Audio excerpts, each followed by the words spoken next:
आपने आईएएस बनने का फैसला किया है। अगर नौकरी की दृष्टि से देखें तो डेफिनेटली वो शेर है।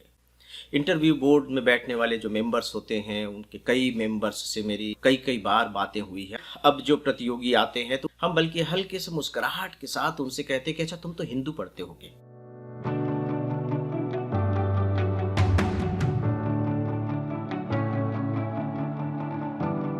मेरे नौजवान साथियों, नमस्कार। फ्रेंड्स, आईएएस की तैयारी करने वाले स्टूडेंट्स के साथ जो मेरा इतना लंबा और बहुत ही डायरेक्ट लाइव इंटरेक्शन रहा है, उस ऑब्जर्वेशन के आधार पर मैं इस वीडियो में आप सबसे एक बहुत ही इम्पॉर्टेंट इशू पर बात करने जा रहा हूं।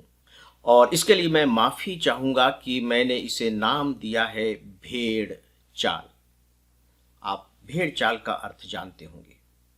भेड़ चाल का मतलब है कि जो भेड़ों का जो झुंड होता है, उसमें ये देखा गया है कि जो सामने की भेड़ होती हैं वो जहां जहां जाती हैं, पीछे की भेड़ें भी बिल्कुल उनको फॉलो करती हैं, उनके पीछे पीछे चलती रहती हैं। वो अपनी तरफ से कुछ भी नहीं सोचती। उदाहरण के तौर पर अगर सामने की भेड़, मान लीजिए कि कोई बहुत बड़ा गड्ढा आ गया और उसमें कूद जाए बिना सोचे समझे, तो पीछे की भी जो सारी भेड़ें होंगी वो रुकेंगी नहीं कि अरे वो आगे की भेड़ कहाँ चली गई, वे भी उस गड्ढे में कूद जाएंगी। तो इसे कहा जाता है भेड़ चाल। मैंने जो शुरू में बात कही कि अपने ऑब्जर्वेशन के आधार पर अब मैं इसी भेड़ चाल को जो आईएएस की तैयारी करने वाले स्टूडेंट हैं उन पर देखिए कैसे अप्लाई होता है, इस पर कुछ बातें करने जा रहा हूं। और ये जो मेरी सारी बातें हैं, आप विश्वास कीजिए कि पूरी तरह से व्यावहारिक हैं और अनुभव पर आधारित हैं। उदाहरण के तौर पर आपने आईएएस बनने का फैसला किया है, बहुत अच्छा फैसला किया, मैं आपके इस हौसले का स्वागत करता हूं। लेकिन आप सोच कर देखिए कि कहीं ऐसा तो नहीं कि आपका यह फैसला एक प्रकार से भेड़चाल किस्म का ही फैसला है। आपके दोस्त आईएएस बनना चाह रहे हैं, वो तैयारी कर रहे हैं, आपके शहर के लोग तैयारी कर रहे हैं, आपके परिचित कर रहे हैं, आपके कॉलेज के लोग कर रहे हैं, या लोग कह रहे हैं कि तुम भी करो, तो आप करने लगे हैं।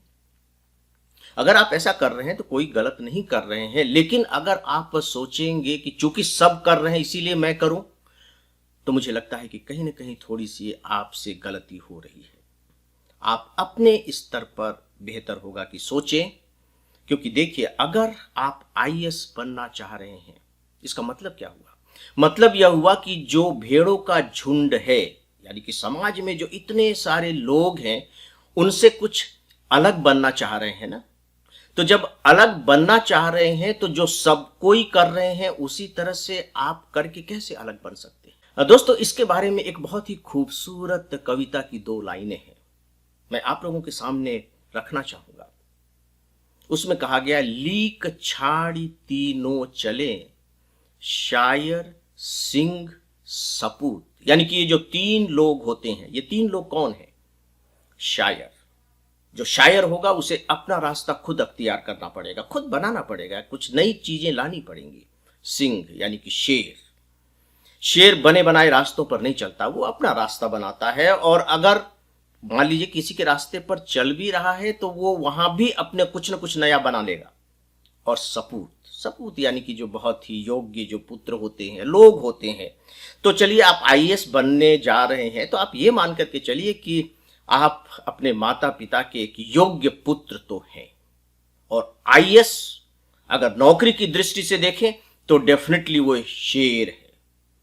तो आपको अपने दिमाग में ये बात रखनी चाहिए कि चूंकि मैं भेड़ से अलग हटकर शेर बनना चाह रहा हूं, तो मुझे इसके लिए अपने रास्ते अख्तियार करने पड़ेंगे।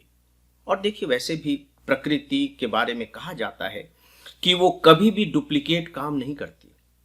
जैसे मान लीजिए कि किसी ने टॉप किया है आईएएस में, आप उसका इंटरव्यू सुनते हैं और इंटरव्यू में वो अपने टिप्स देते हैं, राइट? मैंने ये किताबें पढ़ी, मैं ये अखबार पढ़ता था, मैं इतने घंटे पढ़ता था, मैं इस कोचिंग इंस्टीट्यूट में गया हुआ हूं। ये उसका अपना तरीका है।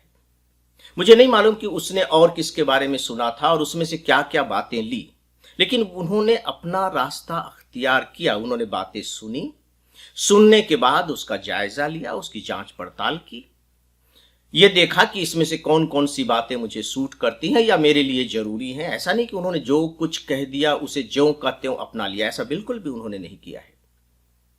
क्योंकि देखिए, आप बिल्कुल वही नहीं हैं जिन्हें आप सुन रहे हैं कि उन्होंने क्या क्या किया। आप उनसे बिल्कुल अलग हैं।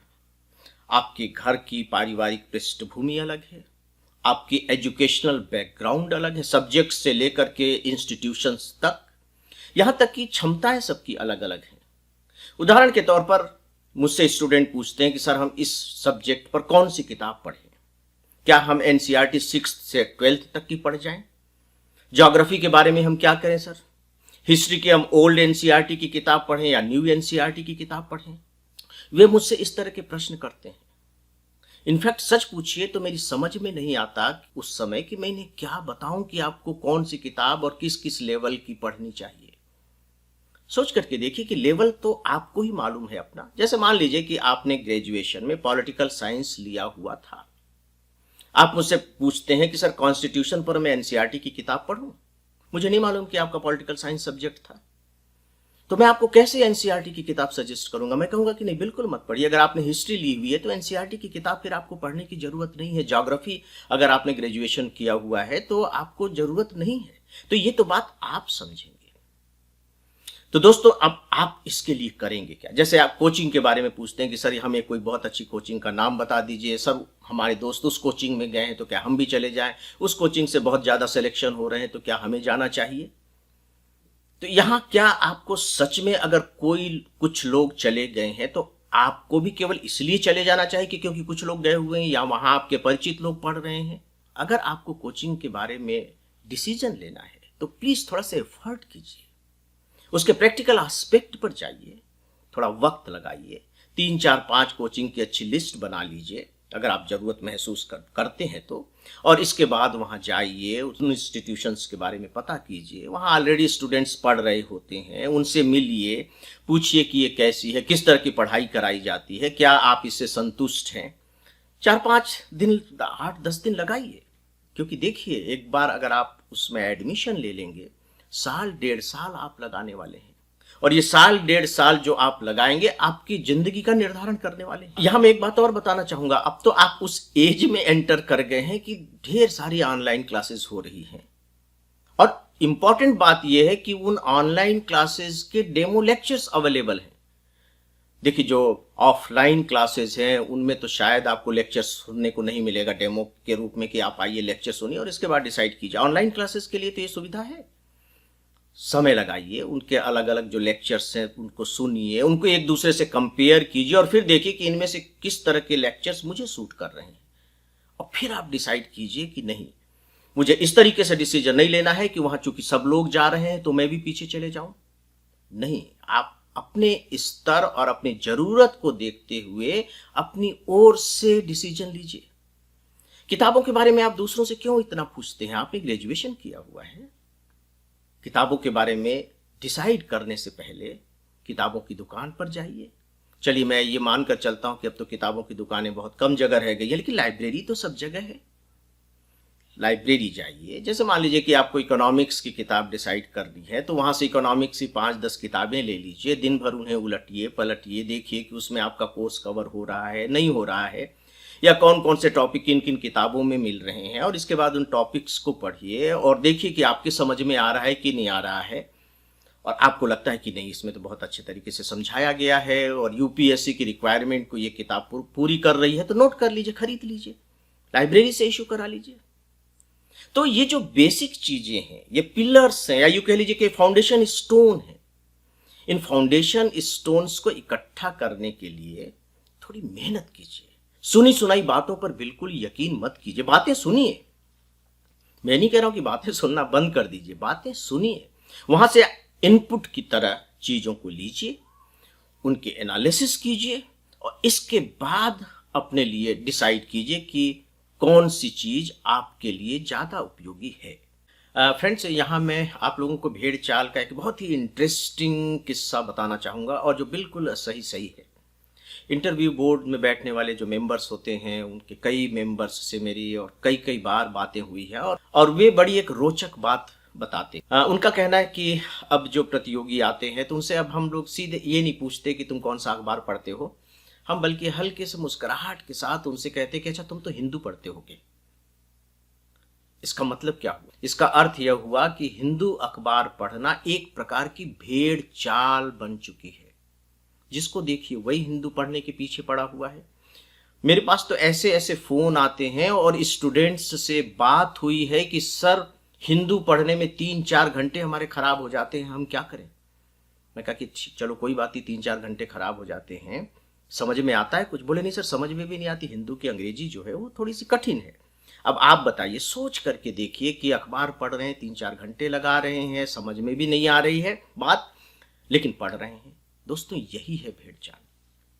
आप देखिए कि आपके लिए किस तरह के अखबार की जरूरत है। एक ऐसा अखबार जो डेफिनेटली नेशनल लेवल का न्यूज़पेपर हो, स्तरीय न्यूज़पेपर हो, लेकिन पढ़ने के बाद आपकी समझ में आए। और इम्पोर्टेंट अखबार से भी ज़्यादा यह बात है कि आप उसे पढ़ते किस तरीके से हैं। एनालिटिकल तरीके से पढ़िए, समझ करके पढ़िए, पढ़ने के बाद कुछ देर तक उस पर विचार कीजिए, उसके इंपॉर्टेंट पॉइंट्स नोट कर लीजिए, बस बात बन जाएगी। लेकिन नहीं, भेड़ चाल कहती है कि हिंदू पढ़ो तो हिंदू पढ़ रहे हैं। नोट्स के बारे में आप देखिए, जिसके नाम के नोट्स बिकने लगे हैं तो बिकते चले जा रहे हैं, बिकते चले जा रहे हैं। कभी ये सोचते ही नहीं कि नोट्स का मतलब क्या होता है। जिसके नोट्स आप पढ़ रहे हैं वो कभी टॉपर रहा है तो उसने अपने नोट्स खुद बनाए होंगे। उसने ये तो नहीं कहा कि मैंने और किसी के नोट्स पढ़े तब मैं टॉप आया हूं।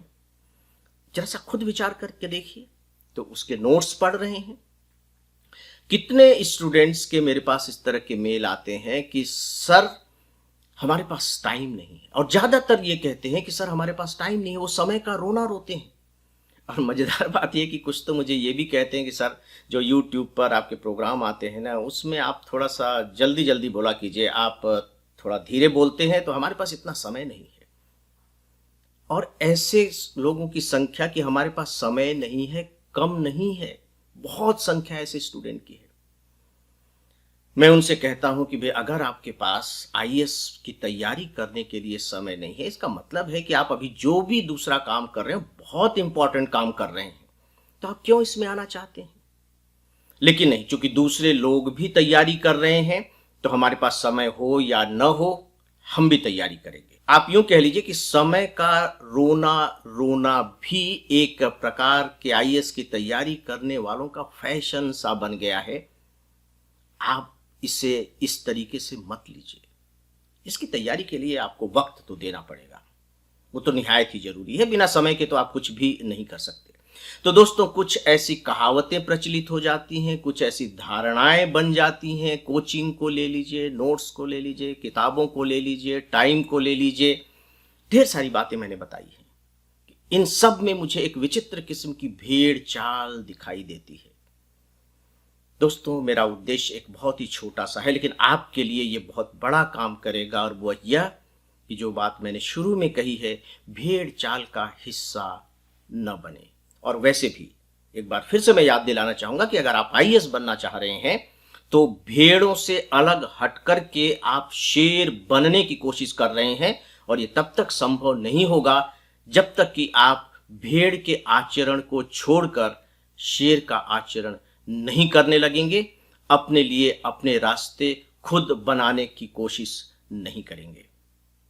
मेरा विश्वास है कि मेरी बातों पर आप थोड़ी गंभीरतापूर्वक विचार करेंगे, और विचार करने के बाद अपने लिए निर्णय लेंगे। दोस्तों, यदि आपको हमारे वीडियो पसंद आ रहे हों तो प्लीज़ आप इसे लाइक करें, ज़्यादा से ज़्यादा शेयर करें, और हमारे चैनल को सब्सक्राइब करें। एक सूचना और है कि अब हम लोग इंस्टाग्राम और टेलीग्राम पर भी आ गए हैं। आप हमें वहाँ भी फॉलो कर सकते हैं, और इसका लिंक नीचे डिस्क्रिप्शन में दिया हुआ है। तो दोस्तों, यही मैं अपनी बात अब समाप्त करना चाहूँगा।